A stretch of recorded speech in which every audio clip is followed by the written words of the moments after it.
Kuje for me was just a retreat for rest, prayers, and reflection. But seriously, you know, on the 29th of January this year, at about 6:30 p.m., my wife came up to my room and said there are some gentlemen that knocked and just walked into the room, walked into the door.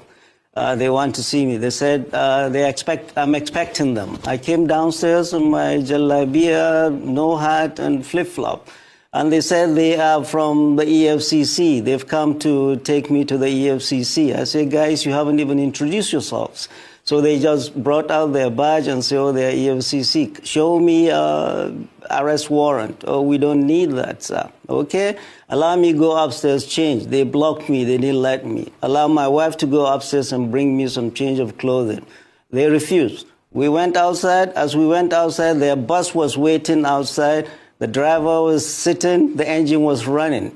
And there were 5 armed mobile policemen, some deployed behind the house. Thinking I would run. I'm not a runner.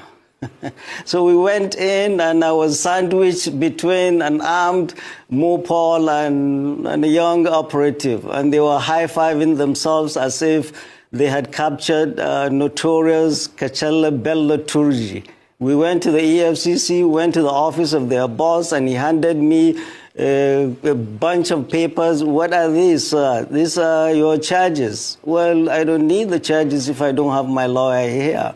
Well, the guy was waiting to go home, and my battery had gone down, and I couldn't call my wife and to tell her where I was and how I was, and they wouldn't let me call her. And they just took me to the cells.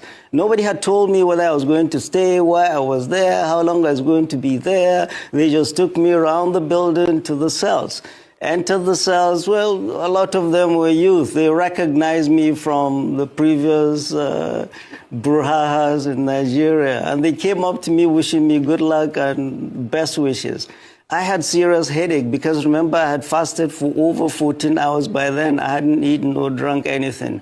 They brought me a sachet of pure water and tea. I drank and went to sleep. And then the next morning, they took us to, they called my name out. We were going to court. We went into the bus.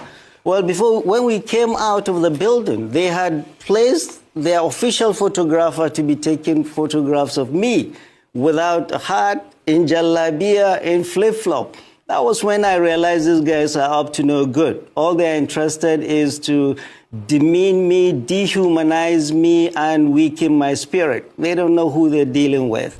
We went into the bus, and I was jokingly telling them, guys, haven't you forgotten the chains and the manacles? They busted out laughing and said, oh, our guy, it hasn't reached to that. We went to court. They were not ready. We had to come back to the EFCC again, and they upgraded me from 4 of us in a room to I alone in a cell. I was there in the EFCC for 6 days.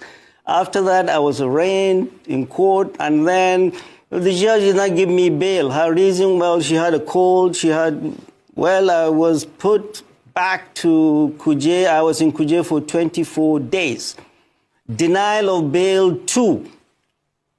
Anybody excused is wrong, because bail is a constitutionally guaranteed right of anybody accused, except if it was a capital offense or the person is suspected of terrorism.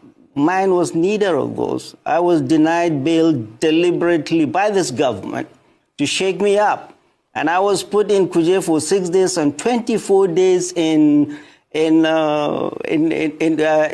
for 6 days and 24 days in Kuje to shake me up and silence me. But no, I'm no one to be silenced.